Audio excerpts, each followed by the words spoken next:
D.H. Lawrence. In this module, you will get an overview of the poem, learn about its poet, and listen to its recitation. An overview. Snake is a classic example of modernist literature. It is unrhymed and composed in free verse.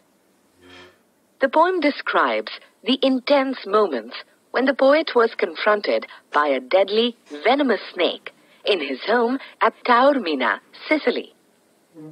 The venomous snake visits the poet's water trough on a hot summer day.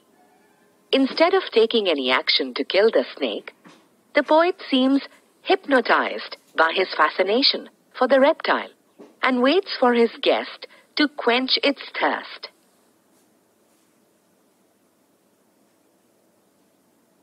He soliloquizes like Hamlet, pondering whether he is a coward and therefore does not act, or if he has a perverse streak that makes him feel honored by the snake's visit to his trough. The voice of scientific rationalism takes the better of him, and he hits the retreating snake with a log, but instantly thinks of the albatross and regrets his action. About the poet. D.H. Lawrence, an English novelist, story writer, poet, playwright, essayist, literary critic, and painter, is one of the greatest figures of the 20th century English literature. His writings, among other things, represent an extended reflection upon the dehumanizing effects of modernity and industrialization. Some of the issues that Lawrence explores are emotional health, vitality, spontaneity, and instinct. Lawrence's opinions earned him immense criticism, censorship, and misrepresentation of his creativity. But after his death, his creative talent was somewhat acknowledged and appreciated.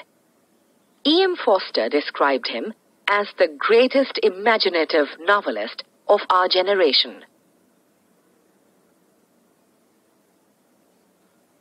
This poem, Snake, is taken from his book, Birds, Beasts and Flowers, from the reptile section. Some of his famous poems are Birds, Beasts and Flowers, the collected poems of D.H. Lawrence, D.H. Lawrence, Selected Poems, and Fire and Other Poems.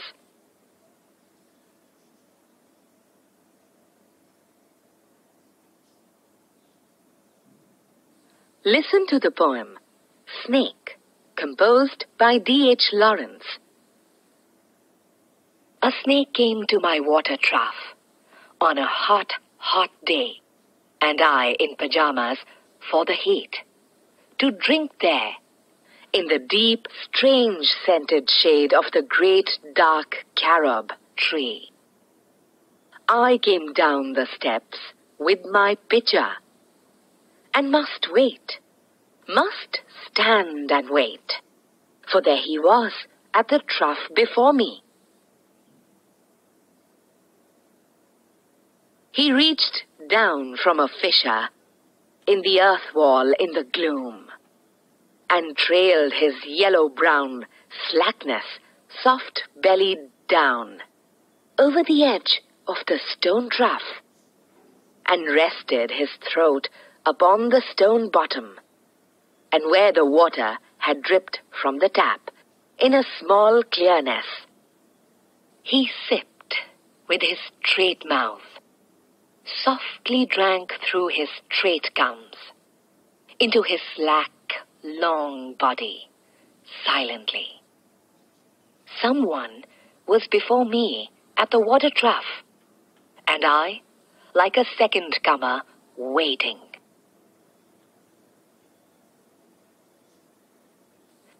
He lifted his head from his drinking as cattle do, and looked at me vaguely as drinking cattle do, and flickered his two-forked tongue from his lips and mused a moment, and stooped and drank a little more, being earth-brown, earth-golden, from the burning bowels of the earth, on the day of Sicilian July,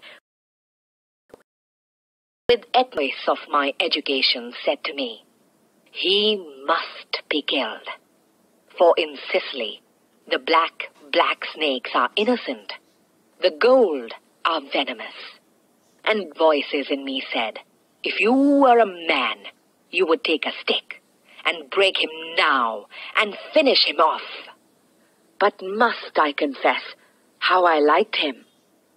How glad I was he had come like a guest in quiet, to drink at my water trough, and depart peaceful, pacified, and thankless into the burning bowels of this. Was it cowardice that I dared not kill him? Was it perversity that I longed to talk to him? Was it humility to feel so honored? I felt so honored. And yet, those voices, "If you were not afraid, you would kill him." And truly I was afraid. I was most afraid, but even so, honored still more, that he should seek my hospitality from out the dark door of the secret earth. He drank enough and lifted his head dreamily, as one who has drunken, and flickered his tongue like a forked knight on the air, so black, seeming to lick his lips, and looked around like a god, unseeing, into the air. And slowly turned his head, and slowly, very slowly, as if thrice a dream, proceeded to draw his slow length curving round, and climb again the broken bank of my wall face. And as he put his head into that dreadful, and as he slowly drew up, snake easing his shoulders, and entered farther, a sort of horror, a sort of protest against his withdrawing into that horrid black hole, deliberately going into the blackness, and slowly drawing himself after, overcame me now his back was turned. I looked round. I put down my pitcher. I picked up a clumsy log and threw it at the water trough with a clatter. I think it did not hit him, but suddenly that part of him that was left behind convulsed in undignified haste, writhed like lightning, and was gone into the black hole, the earth-lipped fissure in the wall front, at which, in the intense still noon, I stared with fascination. And immediately I regretted it. I thought how paltry, how vulgar, what a mean act.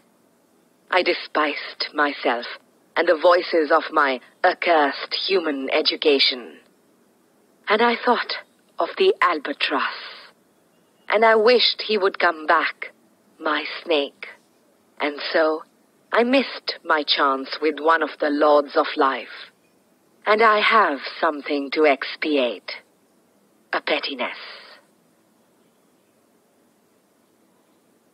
Snake, D.H. Lawrence, transcript.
Summary. In this module, you have got an overview of the poem Snake, learnt about its poet, and listened to its recitation.